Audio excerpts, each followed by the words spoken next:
them locked up. He holds his sword to her neck, telling her he feels every bit of the pain he causes his people, but they would have faced a crueler fate if he had let Darkcom deal with them.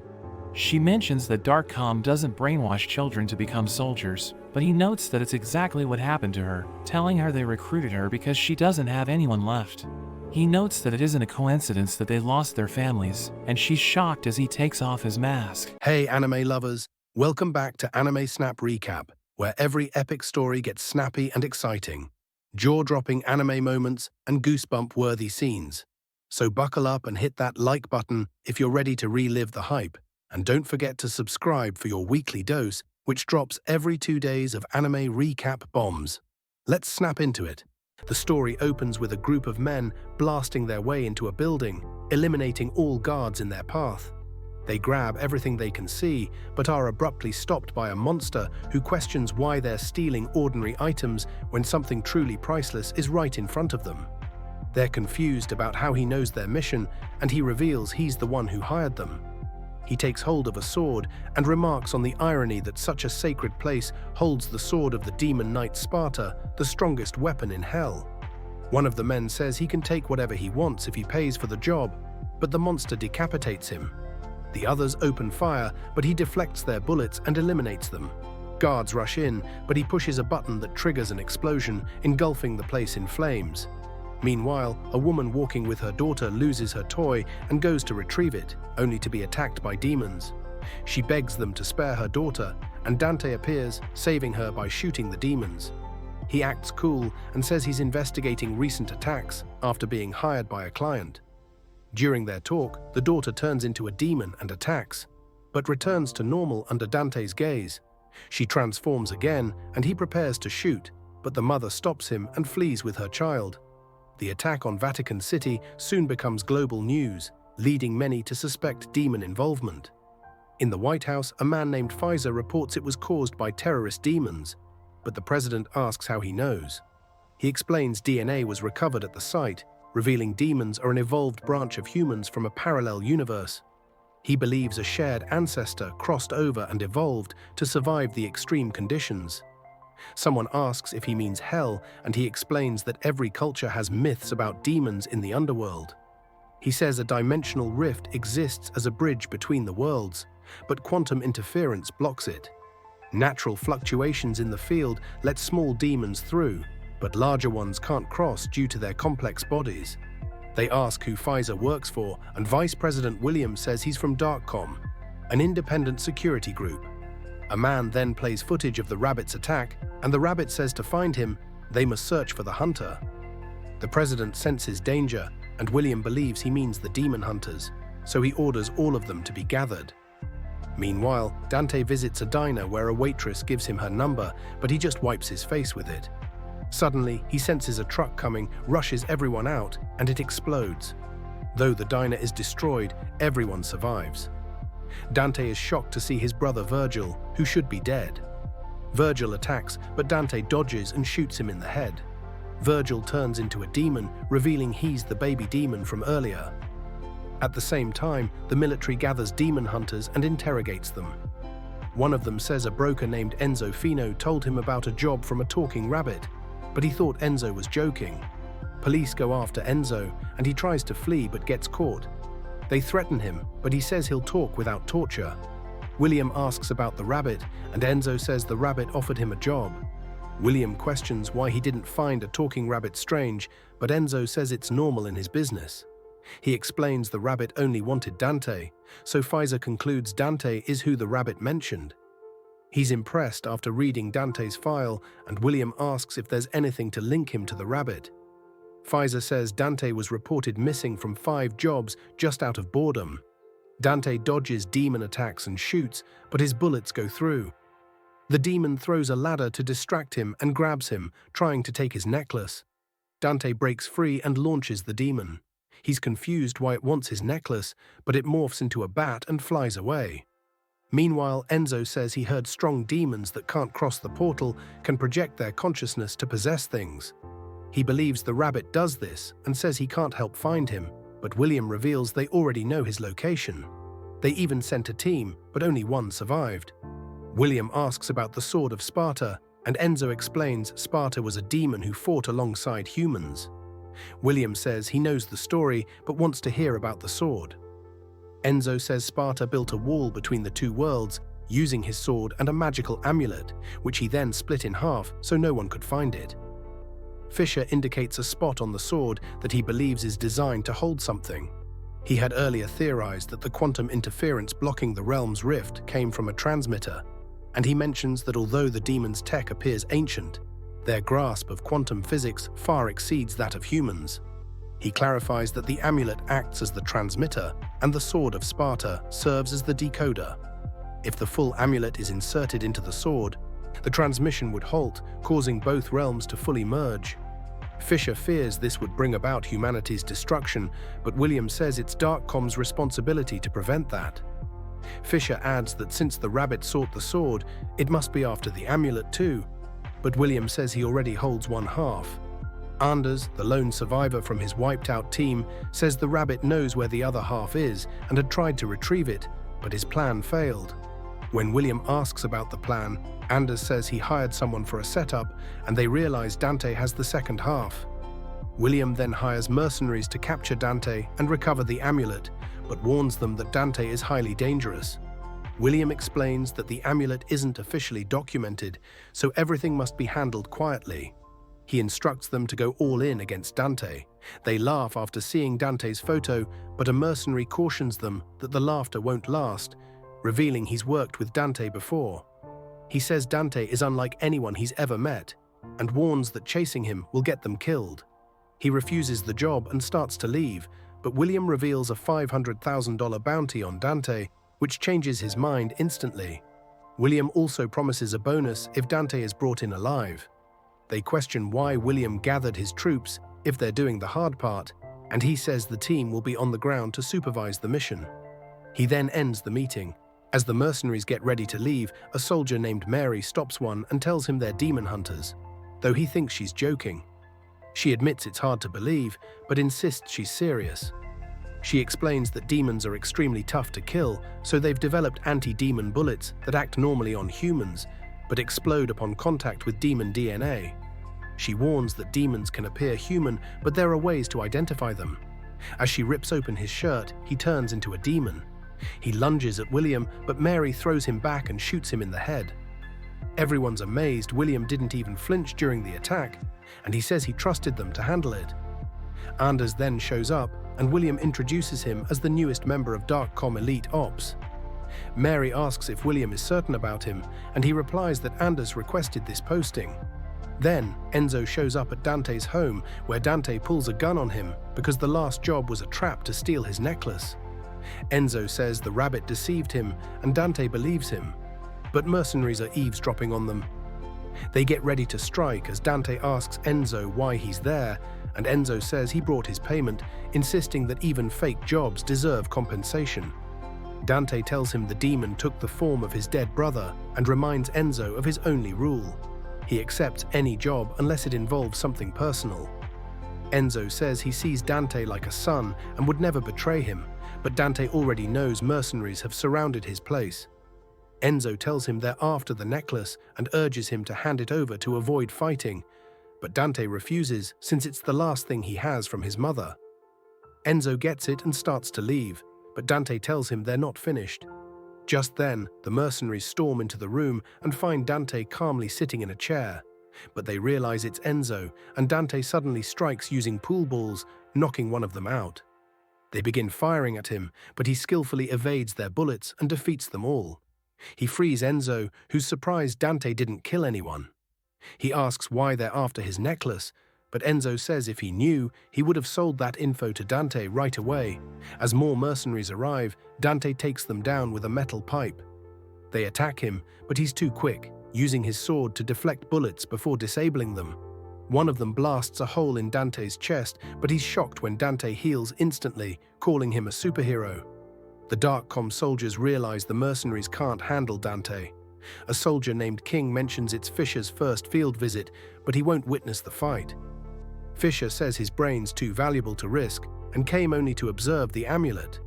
They're amazed watching Dante heal, and Fisher can't explain how. Mary says she wants to test her theory. One asks why Sparta made the amulet, but the rest don't know who that is. Only Mary read the report and explains Sparta's the one demon they don't kill on sight. She shares that Sparta was the demon king Mundus's right hand 2,000 years ago. When Mundus planned to enslave humans and conquer Earth, Sparta opposed him and rebelled. Though he couldn't defeat all demons, he separated the worlds to save humans and stayed in the human realm, but vanished afterward. Dante keeps beating the mercenaries, and one tries bribing him by offering to split the bounty for the amulet. Dante refuses.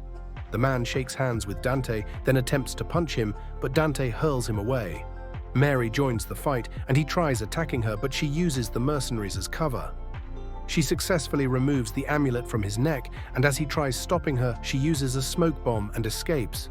He chases after her, but she blasts him with a special bullet that explodes, shocking him. She explains that after watching him fight, she questioned what kind of human resists bullets. When her anti-demon bullet exploded, she realized he was a demon. She rips his shirt to reveal his demon body, but is stunned he appears human, concluding he's a hybrid. He slices her gun in half. She tries fleeing, but he follows and causes her to fall off a building, though he catches her. He's furious she called him a demon, insisting she wouldn't if she knew how many demons he's killed. She replies demons don't hesitate to kill their kind. He takes back the necklace, asking why she wants it, but she's shocked he doesn't even know. She suddenly kicks him and throws a grenade, blasting him away. She grabs the necklace and runs, but he gives chase. She fires stunning bullets that immobilize him and injects him with a serum, saying it's insurance if he escapes. She hauls him to their truck. A flashback shows young Mary telling friends every demon hunter vows to battle demons. She goes to a horror movie with her parents, but dislikes it due to the lack of gunfights. Her mother says they shouldn't let her watch such films, but her dad wants to give her everything. On their way home, they notice someone tailing them. They try escaping, but he transforms into a demon and leaps at Mary. A train smashes into him before he reaches her. At the police station, no one believes their demon story. Afterwards, Mary's dad becomes obsessed, convinced his theories about other realms are true. Her mother becomes worried since he's always gone. He tells her he's doing this for them and explains that monsters are infiltrating their world and they can't rely on police. He needs a power to protect them. She reminds him how he failed to protect them when they were attacked, but he says nothing else matters if he can't defeat the darkness. Back in the present, Dante and Enzo are held by Mary. Dante tells Enzo it's the second worst job he ever got from him. A soldier named Patriot asks Mary if she likes the new gear. She says he should have given it sooner, but he explains it's a prototype not yet cleared for field use. In the other truck, Fisher studies the amulet and realizes all his theories about how it works were correct. King questions why they don't just destroy the amulet if it's the only thing capable of breaking the barrier between both realms. Fisher explains that it also maintains the wall's stability, so destroying it could have unknown consequences. Dante tries breaking free and tells Enzo he's been through worse, saying the key is to never give in. Enzo tells him to give up, but when Dante kicks him, he realizes Dante is aiming for the shoe buckle to escape. Mary thinks they're too relaxed, so she startles them using a flamethrower, which Dante narrowly dodges. She tells Anders that even if Dante escapes, she injected nano-explosives in his neck that will detonate if he moves beyond a 1-meter range. Anders is surprised, and she jokes he'd be seeking revenge after the rabbit incident, but he's only trying to survive. She wonders if he's cleared for field work, but he confirms he is. William calls, and Mary tells him they'll be there in an hour. He says he wants to speak with Dante and compliments his combat skills, saying he saw him fight the mercenaries. William adds that Mary believes Dante is part demon, but he disagrees, explaining Dante's powers are advanced human mutations. He says Dante's parents are dead, and Mary says many of them had tragic pasts. William asks about Dante's father, but Dante admits he never met him. William says they believe he has demon blood, but adds that God will forgive him if he proves himself. Mary disagrees, saying even a trace of demon blood is unholy. William tells her not to let emotion blind her judgment, since Dante might be vital in winning the war. She realizes he intends to use Dante and asks if the president approved it. but William says the president does whatever he says. When they hit a roadblock, Anders investigates, and Enzo urges Dante to hurry since it's their chance to flee. In the other truck, Fisher realizes the amulet is shifting its frequency to match with the other half, and sees they're nearing it. Mary tells Dante she doubts he's unaware of his demon side since he wears the key to hell, but he claims it's just a family relic. Suddenly, a nearby building explodes, and the rabbit shows up with a rocket launcher, blowing up both trucks. William orders them to protect the amulet at all costs, so Anders tells Fisher to hand it over. Enzo wonders if they're being rescued, but Dante says no one would risk their life for them. A group of demons appears before them, and Enzo tells them they messed up attacking them because Dante will defeat them.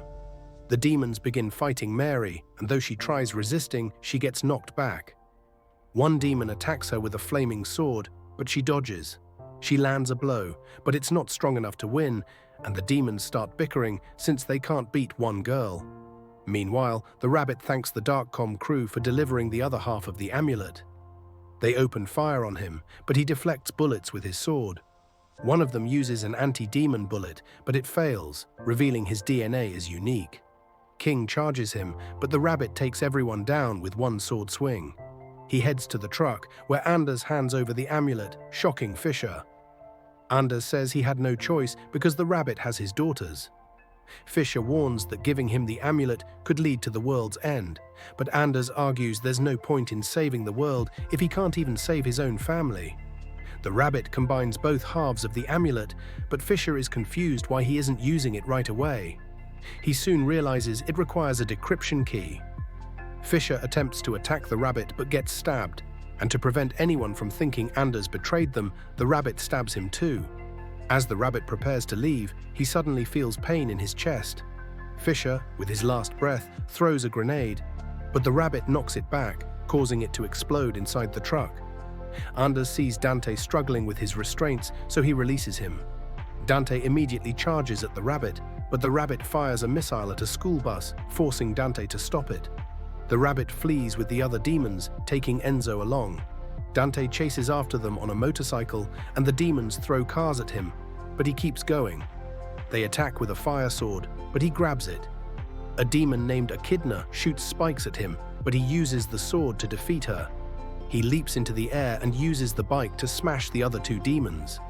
The final demon, Cavalier, fights with a sword, but Dante knocks him onto a moving car. Dante's eyes glow red as he nears the rabbit's truck, but his bike tires burst. He leaps off and gets a clean shot, but just as he's about to fire, the nano-explosive in his neck detonates. Half his face is destroyed, and he loses consciousness. The rabbit remarks that Dante still needs more testing and calls him the son of Sparta. Meanwhile, a shape-shifting demon named Plasma encounters two soldiers. He keeps one alive since he can only copy living targets. One of the Darkcom soldiers, Sentry, is shocked by what happened, but Patriot tells her it's common for demon hunters to be killed by overwhelming odds. Sentry says this case is different since they've never recorded demons stronger than Type 2, yet the ones they faced were at least Type 4. King questions why the world isn't already overrun with demons since the rabbit has both the amulet and sword. Mary replies that he can ask the rabbit himself. She placed a tracker on the amulet. She notices Anders and admits she had doubts about him, but she's impressed he charged the rabbit alone. She asks if he's ready, and though he says yes, he struggles to stand. She tells him to get some rest. Plasma then appears and offers to replace Anders. After she walks away, Anders is stunned to see him, but Plasma tells him to keep quiet. Meanwhile, Enzo and Dante are loaded onto a plane. While unconscious, Dante dreams of when his mother gave him and his brother the amulet pieces, and they argued over who had the bigger one. Dante struggles to sleep, so his mother asks what story he wants to hear. He asks her to tell him about his father. Back in the present, Dante wakes up and Enzo tells him the good news is that he's still alive, but the bad news is they're prisoners again. William is also captured, and he's amazed that Dante survived his head being blown apart. Two demons appear, and Dante starts mocking them, but they say the rabbit left a message for them and fumble with playing a CD. William asks Dante if he's thought about their previous conversation, and he believes God spared Dante for a reason. Enzo notes that the demons found William's location and hijacked his plane with ease, so he thinks everyone's still doomed. But William insists he won't die until he completes God's plan. The demons finally get the CD to work, and the rabbit appears on screen, declaring that everyone will die unless the son of Sparta saves them, and that's where this video ends. Make sure to like the video and subscribe to the channel so you don't miss what happens next.